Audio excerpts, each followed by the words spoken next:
thunder and lightning, past the clouds, over the dark night. She reached up to the sky of stars and caught the red-hot light of the North Star.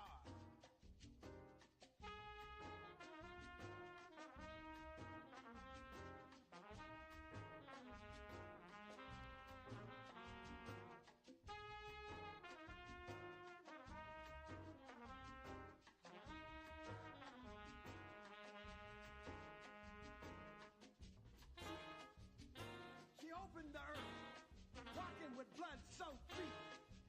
She challenged the whip, the gun, the knife. She challenged the fire, pulled from the bodies of slaves, made into laws, prisons, and courts.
Well, good morning to everyone. Hope all are doing well.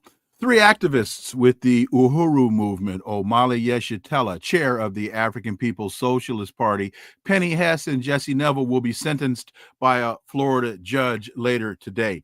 The FBI raided the group in 2022, accusing the organization of working as Russian agents. Why should you be concerned about this case? Well, because it could happen to you. Let's connect some dots.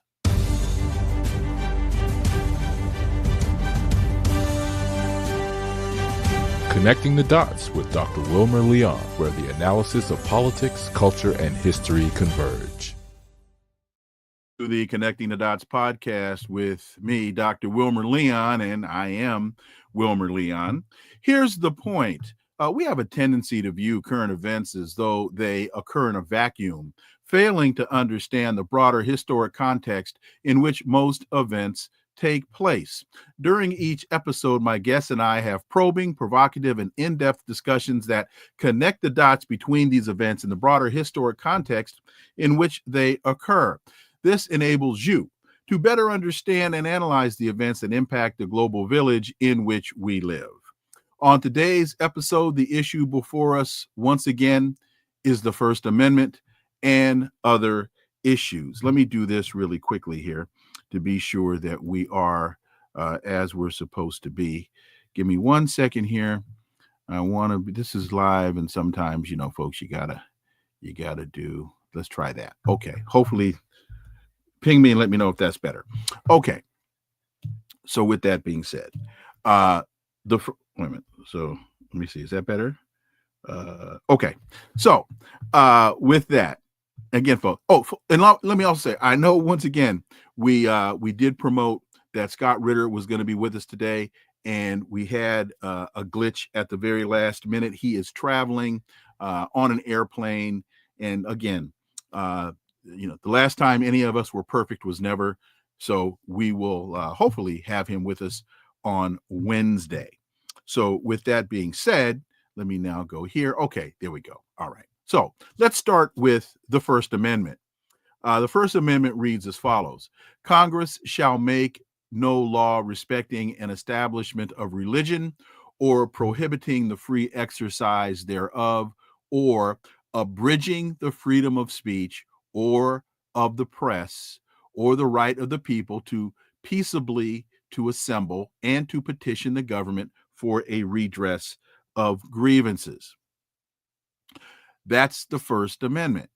And it's the First Amendment for a reason, because the framers of the Constitution determined that the ability to openly and directly criticize the action by the government was the best protection for the people to be able to guard against overreach, overaction, overreaction by the government. So that's why the First Amendment is the First Amendment. And it's also important to realize the way that the First Amendment is written. Congress shall make no law. It doesn't say we, the people, have the right to speak.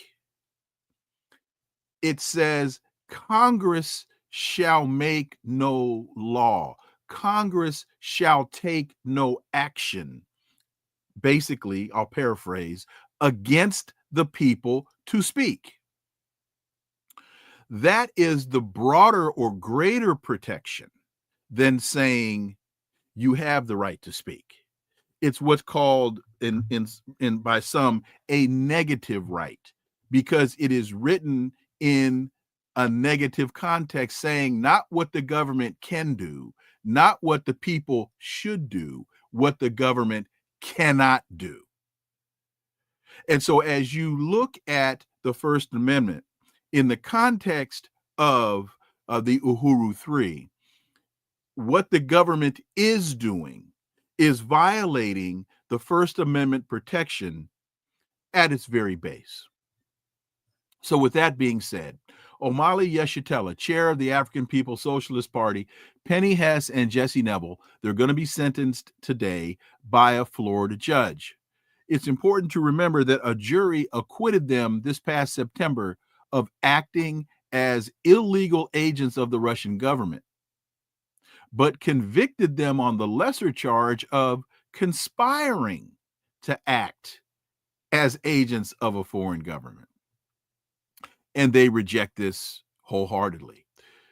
They face up to 5 years in prison and up to a $250,000 fine, and they plan to immediately appeal the ruling. Now, this is happening in the United States of America as the United States traverses the world, engaging in regime change, talking about protecting democracy, when the United States government is taking action against American citizens for engaging in activities that are deemed to be so necessary to democracy that it was the First Amendment in the Bill of Rights. And somehow nobody really seems to see or really care as it relates to the government. Nobody really seems or really cares about the hypocrisy of that reality. And folks, you can't look at this as some isolated incident or remote case, because this could very easily happen to you, and it could very easily happen to someone very close to you. And here's an example. There's a story in Popular Resistance. University of Rochester students face 7 years in jail. University of Rochester students face 7 years in jail. 4 students at the University of Rochester in New York are facing up to 7 years in jail. Why? For putting up posters around campus accusing a small number of faculty members of enabling the genocide in Gaza. I'm going to say that again.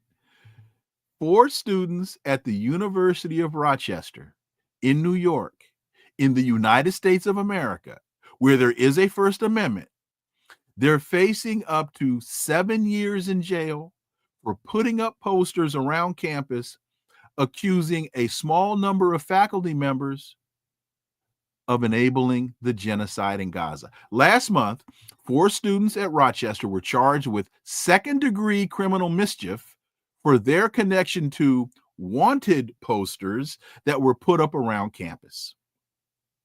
The posters accused a small number of faculty members, and this is from Popular Resistance. The posters accused a small number of faculty members of enabling genocide and supporting the displacement of Palestinians in Gaza. Not all of the faculty members identified are Jewish, but the university immediately sent out emails tagging the action as anti-Semitic. Now, there's a serious problem with making that connection, because if you truly understand, and we've talked about this on the show ad nauseum, and we have to continue to talk about it because this trope continues to be applied. Challenging genocide in Gaza is not anti-Semitic. There is a vast chasm between anti-Semitism and even anti-Jewish rhetoric, which this is not. This is not anti-Jewish rhetoric. This is anti-genocidal rhetoric.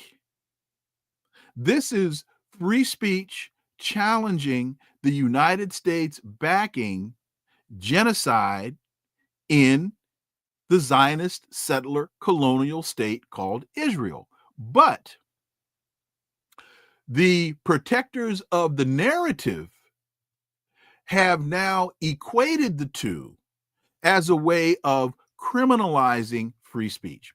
Pro-Israel campus groups condemned the posters, including the school's Hillel chapter, which claimed they, quote, disproportionately single out Jewish faculty and staff and use language that spreads harmful anti-Semitic ideas about Jewish people. End quote. The charges do not mention the content of the posters. The students, and they probably don't mention the content because the position taken here by this organization doesn't match the reality. It's just a fiction. The students were arrested for alleged damage to campus walls, but if convicted, could face up to 7 years in jail and a fine up to $5,000. And see, another problem with this is this falls to me under the rubric of my being pro me for some reason is misconstrued as being anti you or anti them. Why can't my being pro me just be me being pro me? Continuing with Popular Resistance. What is actually being done here is the criminalization of providing this is me. What is actually being done here is the criminalization of providing a counter narrative to the dominant mainstream discussion. This while, back in 2022, NBC published a piece entitled, "In a Break with the Past, I'm connecting some dots here. In a break with the past, the U.S. is using intel to fight an info war with Russia, even when the intel isn't rock solid. Quote, it doesn't have to be solid intelligence. The a U.S. official said, it's more important to get out ahead of them, the Russians, Putin specifically, before they do something." This piece was written by Ken Delanian, Courtney Cuby, Carol Lee, and Dan DeLuce. I don't know Courtney Cuby, Carol Lee, or Dan DeLuce, but I do know about Ken Delanian.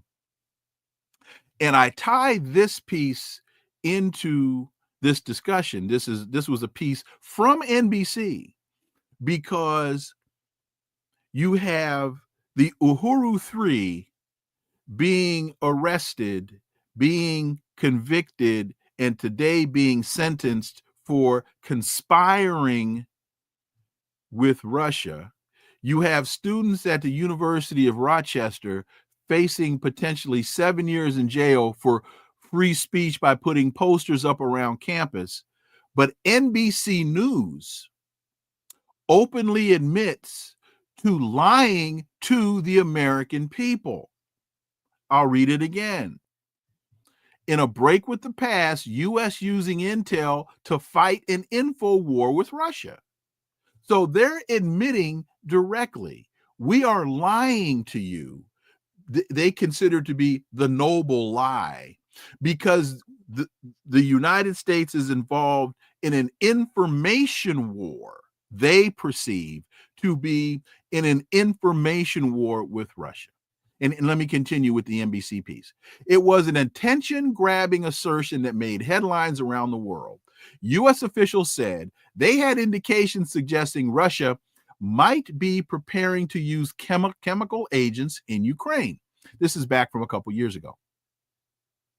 Might be preparing to use chemical agents in Ukraine. President Biden went public with this.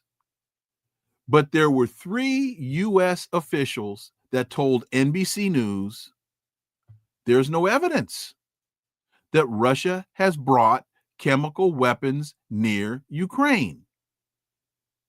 No evidence to support the claim, but the White House is still going to make the assertion as though it's true. They said the release of the information is being done. Now, this is if this isn't stupid, then I don't know what stupid is. They released the information to deter Russia from using the banned munitions. So American media is going to create a story about Russia planning to use chemical weapons, even though the American government doesn't have evidence of such a plan. But they believe somehow, by stating this as a plan, it will deter Russia from engaging in a plan that they have no evidence that Russia was intending to implement. That makes no sense. I'll continue. It's one of a string of examples of the Biden administration's breaking with recent precedent by deploying declassified intelligence as part of an information war against Russia. Now, that sentence right there, it is one of a string of examples of the Biden administration's breaking with recent precedent. That's not true. That in the story is a lie. Whatever happened to the weapons of mass destruction in Iraq? Did Dick Cheney ever really have evidence that Iraq was buying yellow cake uranium from Niger? Remember all of those stories, all of those lies. Remember the baby in the incubator story about Iraqi military people going into hospitals and stabbing babies with bayonets and throwing babies out of incubators. So all of those stories were lies. All of those stories were lies. But somehow in this story, they want to tell you that breaking with the past, breaking with recent precedent, that in and of itself is a lie. The administration has done so even when the intelligence wasn't rock solid, officials said, to keep Russian President Putin off balance. This is NBC telling you this. This is Ken Delanian telling you this. And who is Ken Delanian? Ken Delanian is a writer. I can't even really call him a journalist anymore.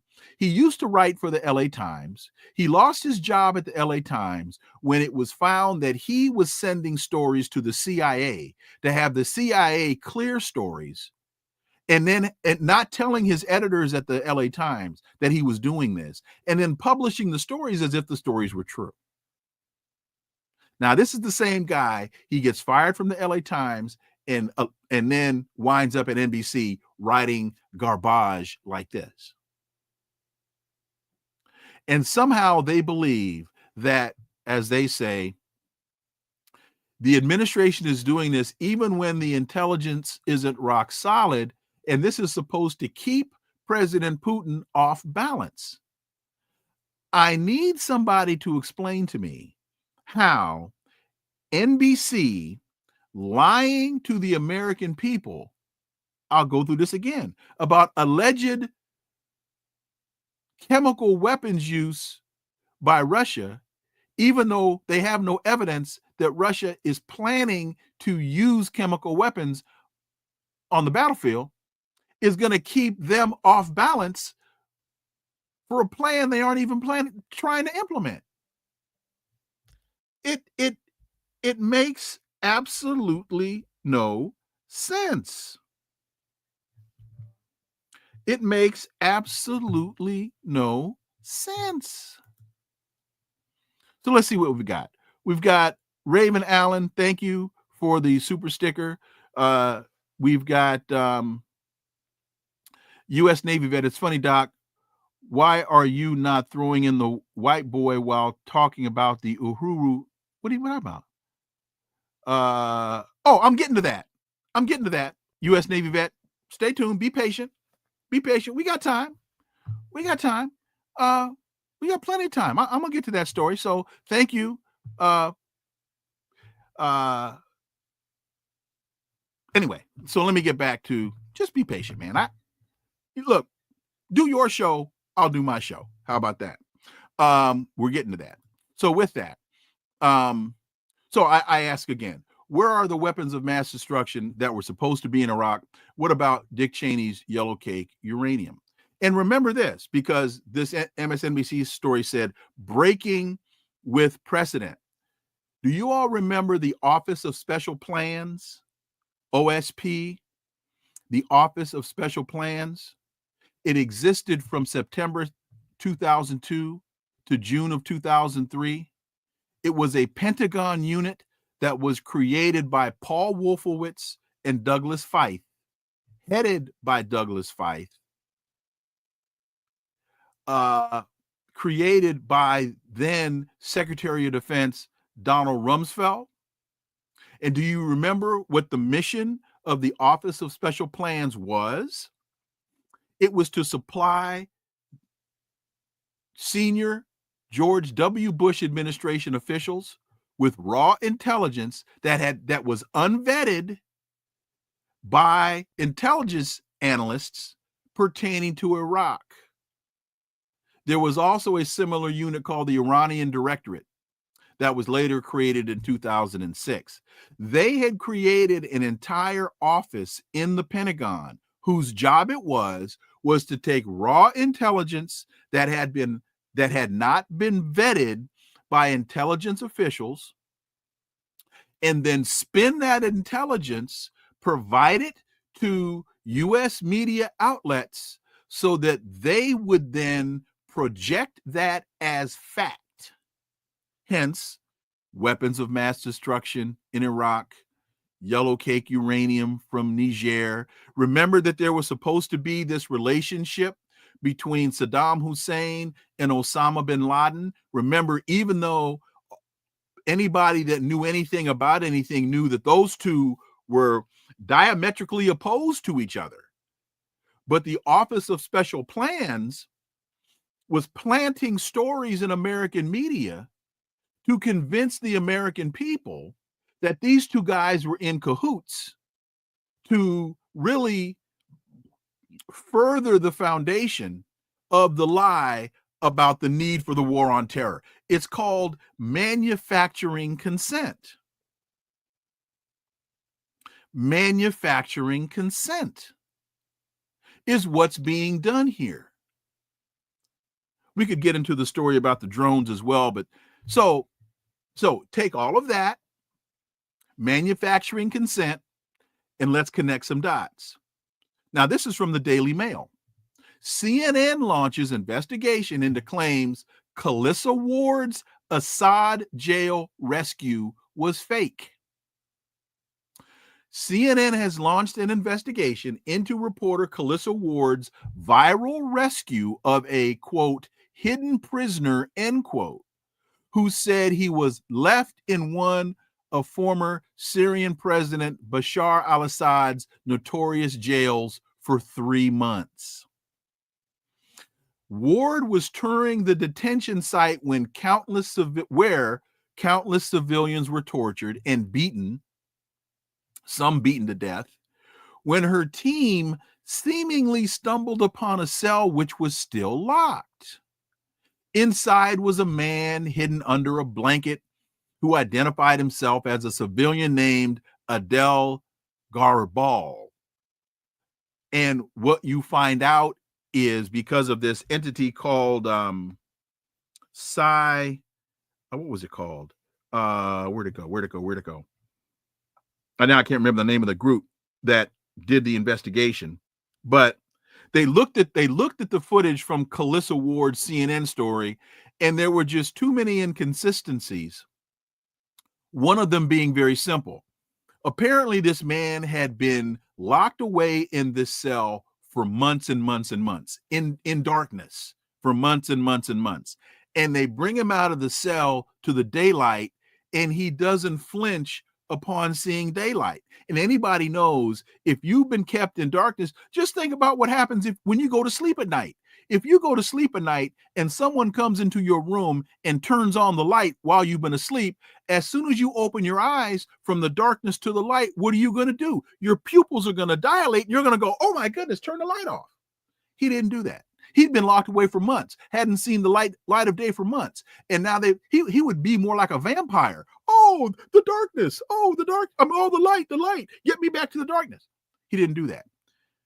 Guy had a haircut, clean clothes, was well fed. The story didn't make sense. But Calissa Ward, who, by the way, has a history of doing these types of things, this story is now being found out and proven to be another manufactured story, a lie. Remember Brian Williams, the former NBC news anchor for the NBC Nightly News, while in Iraq, was creating these lies and talking about having been in combat and all this other kinds of stuff? Proved not to be true. Manufacturing consent. The story of the white helmets coming to the rescue in Syria, proven to be a lie. And the story about Assad gassing his own people, proven to be a lie. But they still tell that story in mainstream media as a way to demonize and to vilify Assad. I'm not saying that he's a decent guy. I'm not saying that he wasn't a brutal guy. What I'm saying is a lot of the stories that they were using as evidence of that are proving to be false. Manufacturing consent. Now, there's another story. Alexandria Ocasio-Cortez fights elders for promotion. The New York lawmaker, representative from New York, runs for a Democrats' top spot on Oversight Committee amid generational shift. House Democrats are pushing aside a handful of older colleagues who have run committee fiefdoms for years, including some with serious health challenges. That is creating a number of competitive races to fill their slots, including Ocasio-Cortez's contest for the top spot on the Oversight and Accountability Committee, set to have a bullhorn of Democrats in the second Trump administration. a bullhorn for Democrats in the second Trump administration. The 35-year-old's bid to be decided this week has become a closely watched test of Democrats' appetite for further generational change after bruising election results that will put Republicans in control of Washington next year. Let me read that sentence one more time, because this, to me, is truly the crux of the issue. The 35-year-old's bid to be decided this week has become a closely watched test for Democrats' appetite for further generational change after bruising election results that will put Republicans in control. That sentence conveys the idea that the reason the Democrats lost was a generational issue, when in fact the Democrats lost because Kamala Harris ran a horrific campaign. She had no message. She had no messaging. And the Democrats really had nothing to offer the American people other than, I'm not Donald Trump. So this, to me, is evidence of really how morally bankrupt the Democrats have become. Because if they are framing this as a generational issue, and they're not framing this as a lack of substantive policy issue, then what that says to me is what the old Democrats are fighting the young Democrats about is not policy, it's payment. Who's going to get the paycheck? Who's going to get the AIPAC money? Who's going to get the money from Lockheed Martin? Who's going to get the money from Raytheon? Who's going to get the money from McDonnell Douglas? It's the old folks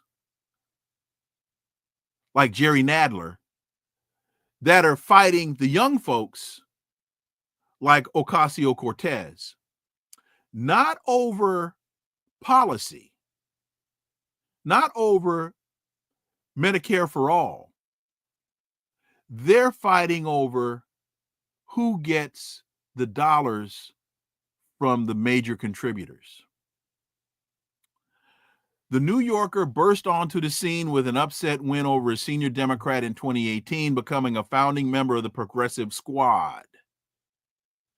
So, folks, I need somebody to explain to me 5 substantive pieces of legislation that the squad has championed and passed since 2018. Winning the top committee job would reinvigorate her political brand. This is what the article says. And that's what this is about. It's about branding. It's not about policy. It's about branding, because with that brand, and this is in the article, this isn't me, and I think the article came from where did the article come from? Let me see if I can quickly tell you all where the article came from. The Wall Street Journal. Article came from the Wall Street Journal. So this isn't me making this up. This is the Wall Street Journal.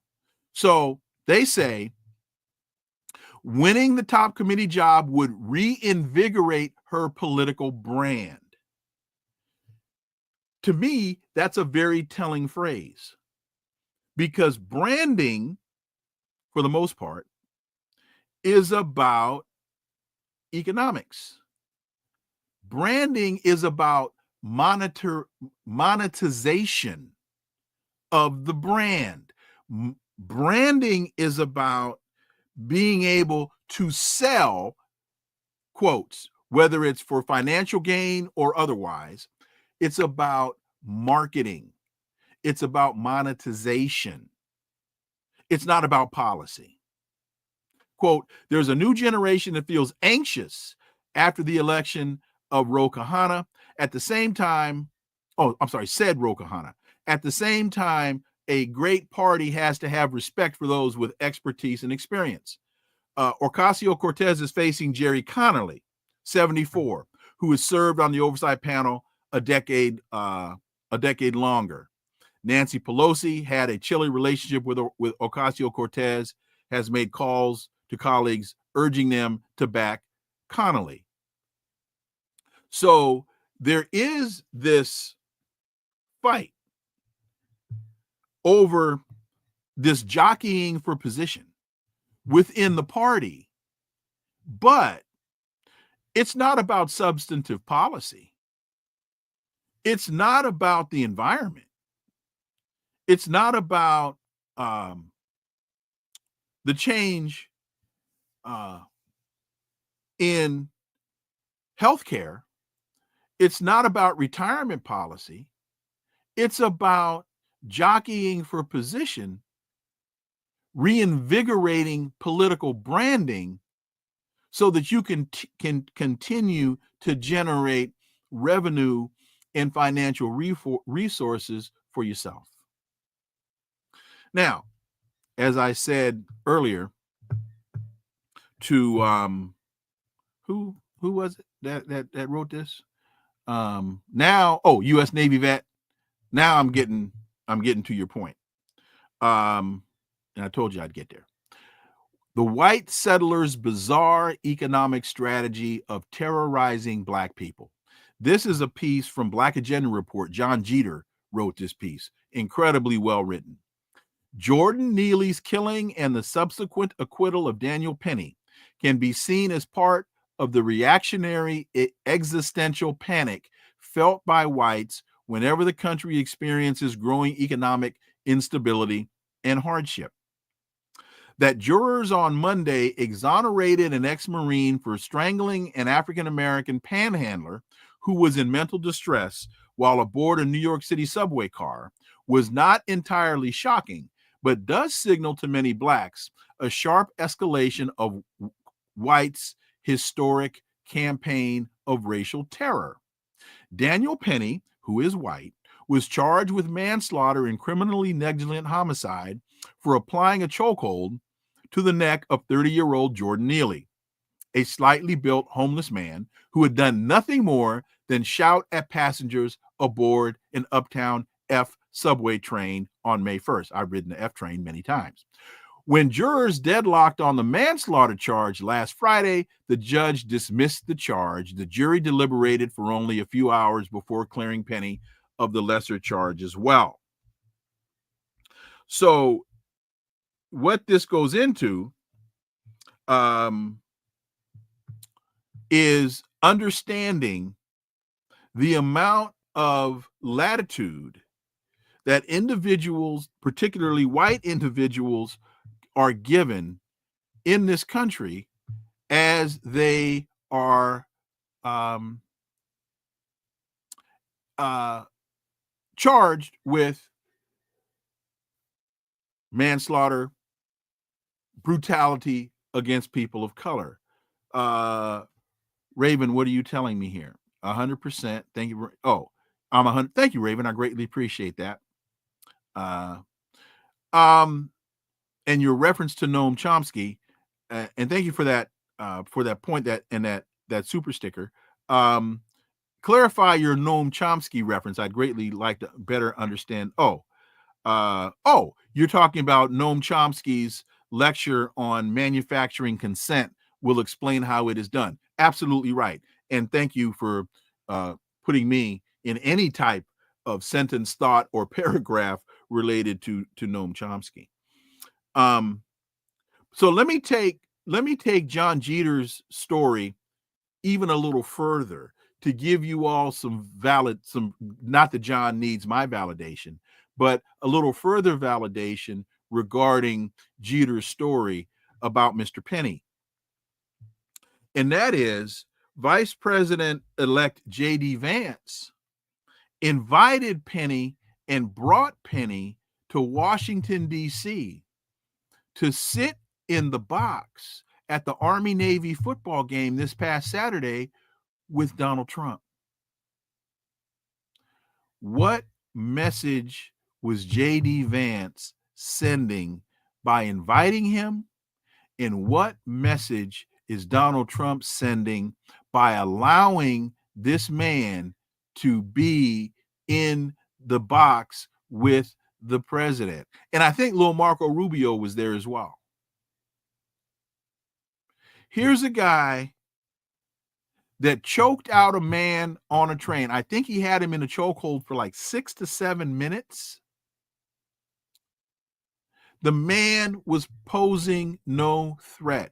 Anybody that has ridden the E train, anybody that has ridden the F train, anybody that has ridden the number 2 in Harlem knows the kinds of things that are done on the train.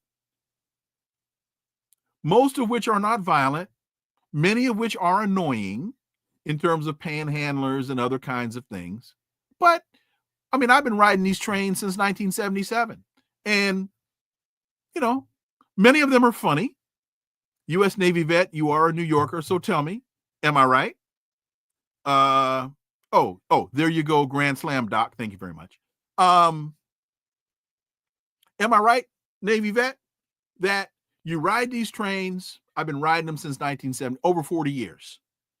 And I do remember in 1977, there was a guy on a train with a hatchet that was hacking people in the subway tunnel, but that's a whole nother story. Where was Mr. Penny then? So this guy is on the train, homeless guy, experiencing a mental issue.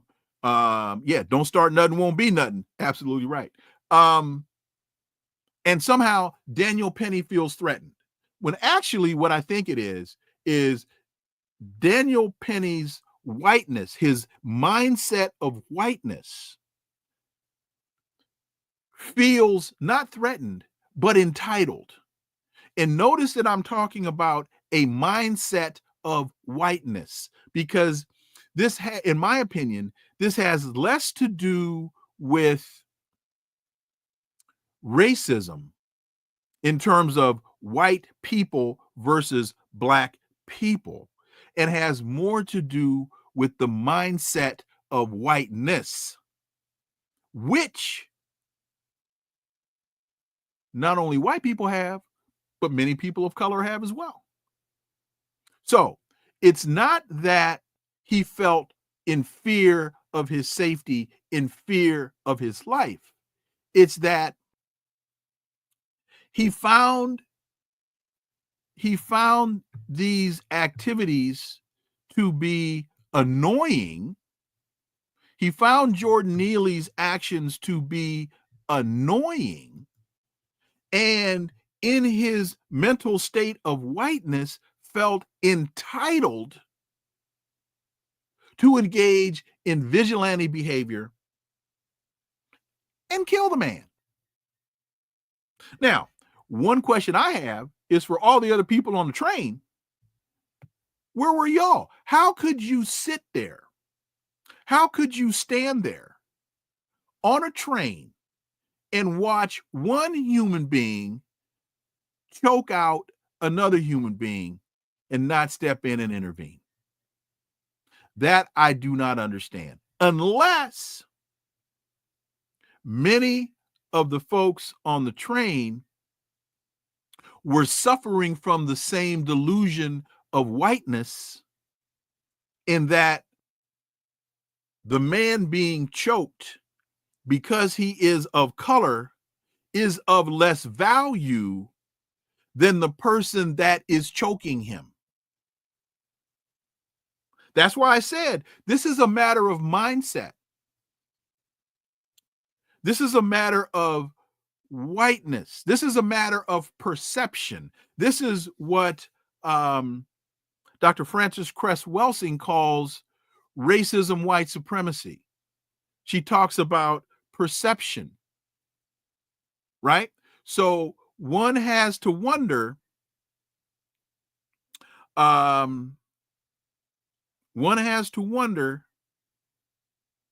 about the mindset. Kyle Rittenhouse, right? The young kid in St. Louis that shot 2 white protesters. I think it was during the George Floyd unrest, and they let him off, right?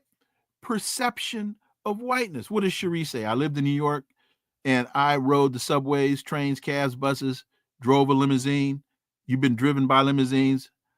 You see many things. I mean, if you want to see some crazy stuff, spend a weekend or spend a week in New York riding the trains. You will see some crazy stuff. You will see some very, very crazy stuff. As I have seen over the years, over the 40 plus years that I've been riding those trains from Queens to Harlem and through Manhattan and whatnot, all hours of the day and night. I'm not going to get into those stories, but I've seen some stuff.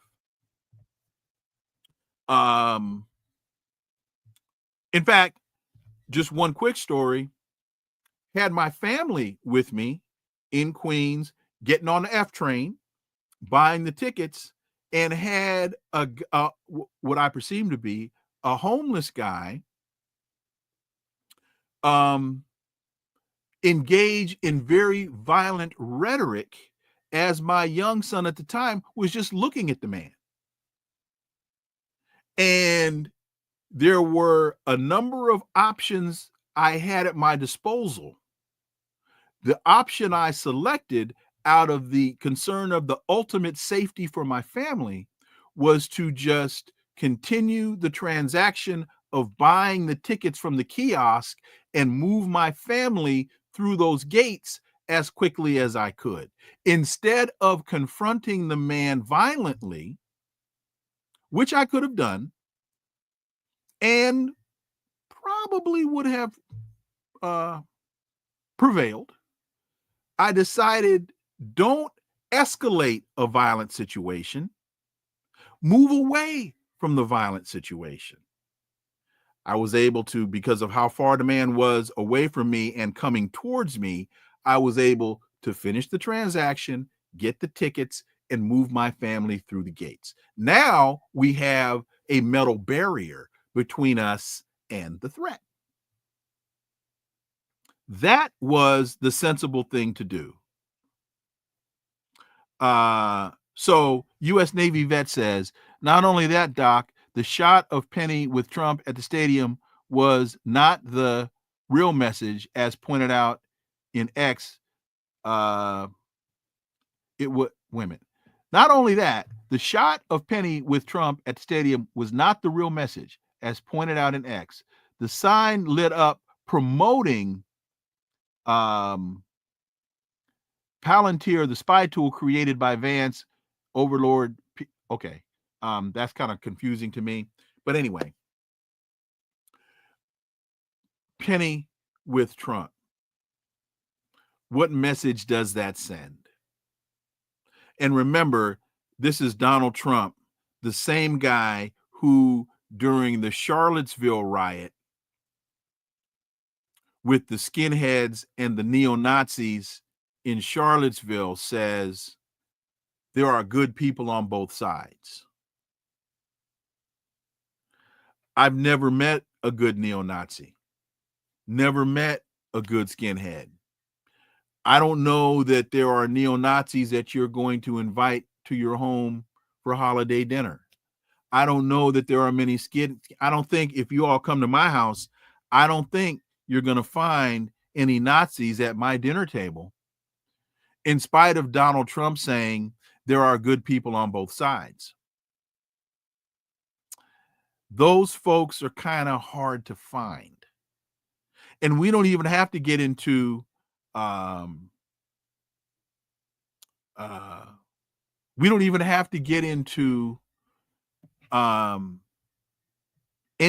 further elaboration on that point, because I don't know that there are good neo-Nazis on either side of the argument. Raven Allen, if the fool hasn't touched you, let him talk. Exactly. If the fool hasn't touched you, let him talk. That's what real adults do. And that was exactly the mindset that I had in what could have been a confrontation a couple of years ago when I was in New York City with my family. The man was screaming, and the man was threatening, but he wasn't touching. And again, I was able to extract us from that conflict without escalating the conflict. And Raven Allen, what he really meant, Trump, was that there were white people on both sides. I would agree with that. But again, I want to take this. It's too simple. I guess this is my point here. It's too simple to put this in the context of white people versus black people, because that, in my humble opinion, does not fully encompass the issue. It's a mindset. It's whiteness as a perception, as a misperception of reality. Because, see, Raven, to me, when you try to limit it to white people, well, first of all, you're painting people with a very broad brush, because not all white people suffer from the whiteness mindset. And to put it in the context of white people versus black people, then you can be ignoring the black people that suffer from that same psychosis. Tim Scott in South Carolina suffers from that psychosis. Clarence Thomas suffers from that psychosis. What's the guy's name in North Carolina? He's the outgoing lieutenant governor of North Carolina. He suffers from that psychosis. So these are examples of black people that are suffering from the same whiteness psychosis as some sick white people are. I know a lot of very good people that are not people of color. And they are well-meaning, they are good, decent, great people. The whiteness mindset is a global terrorist operation. Cyril, I think you're right. When you, in fact, for example, here, and Cyril, here I think is an example of that. When we look at what's going on right now in Ukraine, and we look at the conflict, NATO versus Russia, the United States versus Russia, I've heard some people say that this is a fight amongst white folks, that the Europeans versus the Russians, Joe Biden versus Vladimir Putin, if you want to boil it down to those personalities. But here's the thing that is important for a lot of people to realize. Europeans do not see Russians as white. I'm going to say that again. Europeans do not see Russians as white. They see them as Slavic. They see them as Slavs. They see them as lesser than. That's one of the reasons why you can have such a conflict amidst these European/NATO countries and Russia, because they don't see Vladimir Putin as white. They don't see Russia as a part of Europe. They are Slavic, and as such, they are lesser than. So, as we in the West sit back and look at Vladimir Putin as we in the West sit back and look at Foreign Secretary Lavrov, we see white guys. Europeans don't see it that way. They see him as Slavic. And some will say that that is actually the genesis of the word slave. And you can get into Dr. Chantella Sherman, get into her work as you look at the genome and you look at how they see all this genetic stuff. You know, it's a very, very interesting dynamic. Raven, I completely agree. It's literally an induced social neurosis created to justify imperialism. That is true. That is true. The whole construct of race.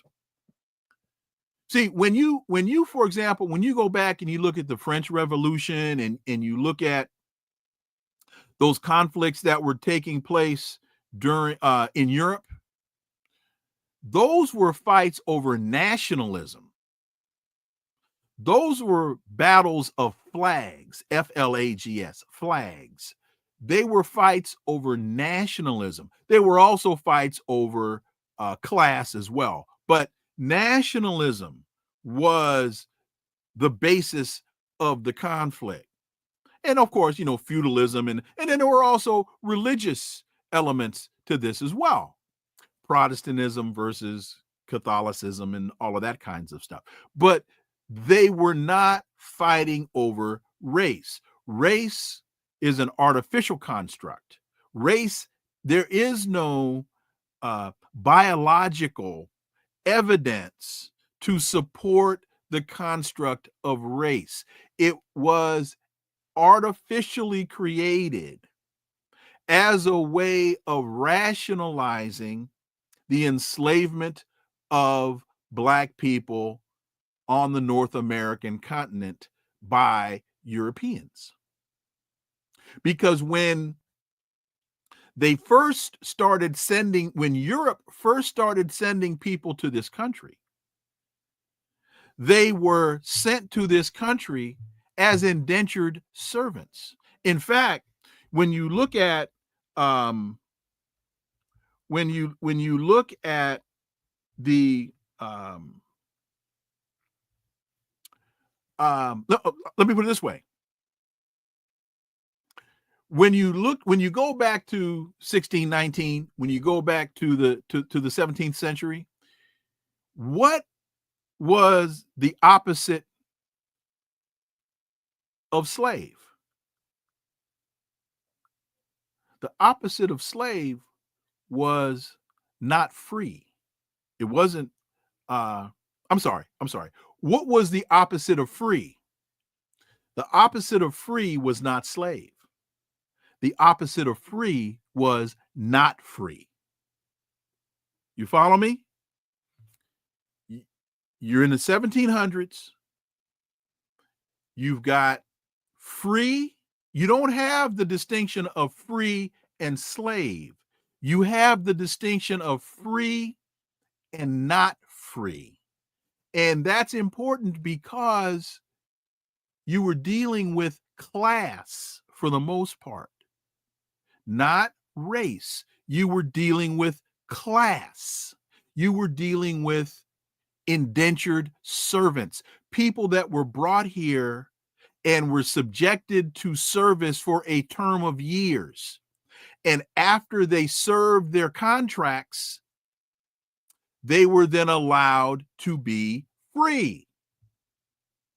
What happened was you get a lot of Europeans running around over here, and it becomes very difficult to determine who's free and who's indentured. So they had to figure out another way of capturing and retaining the labor class. And so they first tried it with the indigenous Indians, but they knew the terrain so well. A couple of things. One, they fell victim to the diseases and the germs that these filthy Europeans brought over here. So you were killing them just by contact, smallpox and all that kind of stuff. And they knew the territory and the terrain, so they were able to escape and exist in the wilderness, because for them, that wasn't wilderness. For them, that was home. That reminds me of what Gil Scott-Heron talked about in Jaws. He said, you in the ocean, he's going to the grocery store. But anyway, so they had to find another class of people to subjugate. And that's where race was, the artificial construct of race was entered into the dynamic. Sherry says she got me. Master slave dialectic. Correct, Jay. You are correct. So why did Thomas Jefferson? Sherry, I got to look that one up about the Magna Carta. In 1212, why did Thomas Jefferson study the Magna Carta, the big letter? Let me look into that so I can give you an intelligent answer instead of just something off the top of my head. But the Magna Carta was the original arrangement that was used to govern the folks that first arrived in the northeast of the United States. What did Gil Scott-Heron say? Or it was Malcolm who said they landed on Plymouth Rock and Plymouth Rock landed on us. Let me look into that. So anyway, so let me ask U.S. Navy vet. So U.S. Navy vet, did I get to the point that you would want me to get to? I hope I did. Anglos versus Zionists, Zionists versus Anglos, two sides of the same coin. Europeans became white when they came from Europe. Before that, they were known by their nations. Right. Yeah. As I said, there it was an issue of nationalism and an issue of class. It wasn't an issue of race. And see, folks, all of this to me is okay. U.S. Navy vet, I did answer your question. I'm glad that I did. See, folks, these are some of the dynamics that are very, very important to understand and this is why I connect these dots, is because things don't happen in a vacuum. They happen for reasons. And in many instances, getting back to what I opened the program with, as Malcolm said, you're being lied to, you're being hoodwinked, you're being bamboozled, you're being led astray. How could someone like Calissa Ward still be on a major network like CNN when she has a history of fabricating? Journalism isn't about creating the story. Journalism isn't about fabricating support for the story. And I say this as a political scientist. I am not a journalist, and I don't claim to be a journalist because I do not want to insult those who actually studied journalism. I did not. I studied political science. I didn't study communications when I was at Hampton. I studied political science. So, but I do know that journalism is not about creating the narrative.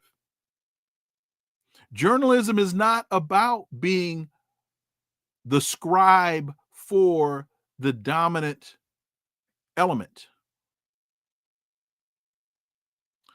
Journalism is not about coming on television and telling us that Kamala Harris ran an exquisite campaign, because she did not. In fact, there's a story in the New York Times. Let me see if I can quickly find it. Story in the New York Times about Harris campaign staff complaining about the election. This is from the New York Times. How alarmed Harris staffers went rogue to reach Black and Latino voters. This is from last week, December 7th. Worried that the campaign was neglecting voters of color in Philadelphia and other battleground cities, organizers secretly gathered at a Dunkin' Donuts and elsewhere to get out the vote. What they found out was 2 days before the November election, a rogue team of campaign organizers for Harris turned a Dunkin' Donuts into their secret headquarters. Their mission was simple: knock on the doors of as many Black and Latino voters as they could in neighborhoods that they believed the campaign had neglected in its get out the vote operation. And they could not let their bosses find out. So don't come on national network television trying to convince the American people that Kamala Harris got done bad. No. Her campaign was badly done. And one of the ironies here is, if you look at who one of her mentors is, it's Hillary Clinton. And Kamala Harris seems to have run a similar campaign, similar failed campaign, as her mentor, Hillary Clinton.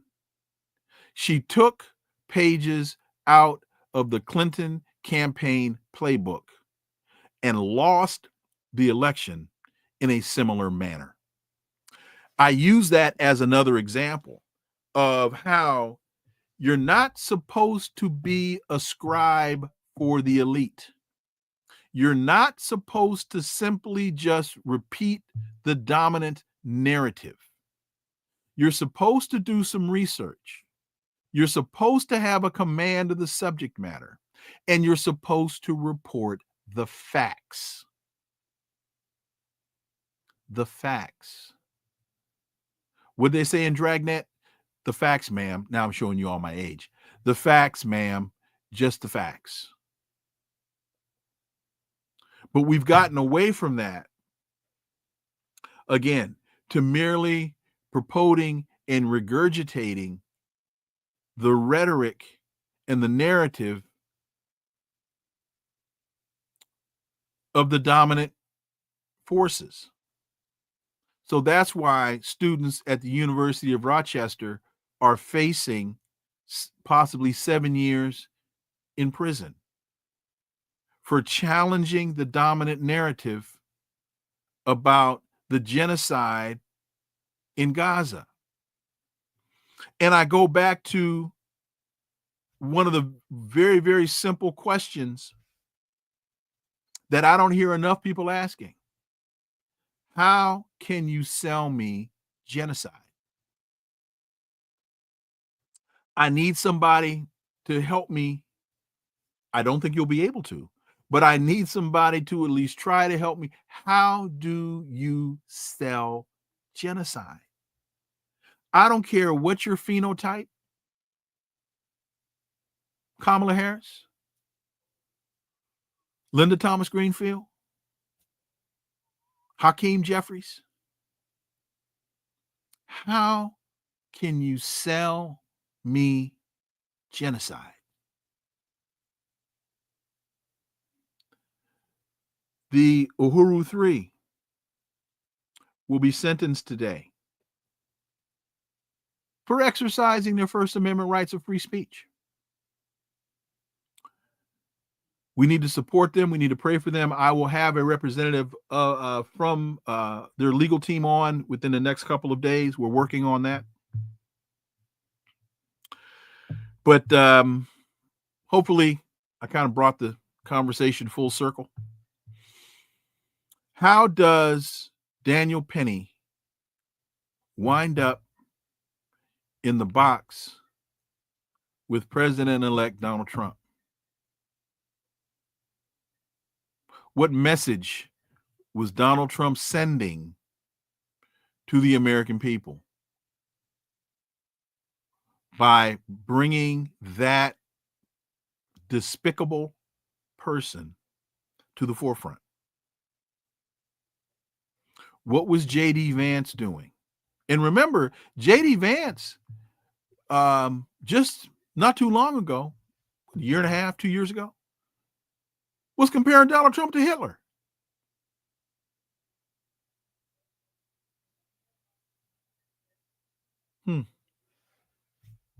Talk about selling your soul for 40 pieces of silver and some pottage, as Dr. West would say. Hey, folks, I want to thank you all for joining me today. I apologize again for the confusion, but when you're dealing with busy folks with busy schedules and a live broadcast, sometimes, things can get a bit confused, and it's getting all straightened out. I got to thank you all so much today for listening to the Connecting the Dots podcast with me, Dr. Wilmer Leon. Stay tuned for new episodes every day. Got a great lineup for y'all this week. We got Dr. Gerald Horn coming on. We've got all kinds of great folks. We hopefully have Dr. Margaret Flowers coming on. We will have Scott Ritter coming on. Got a whole lot of good, Dennis Kucinich, got a whole lot of folks lined up. Follow us on social media. You'll find all the links below in the show description. And remember that this is where the analysis of politics, culture, and history converge. That talk without analysis is just chatter, and we don't chatter here on Connecting the Dots. See you all again tomorrow. Until then, I am Dr. Wilmer Leon. Have a wonderful, blessed day. Peace. I'm out.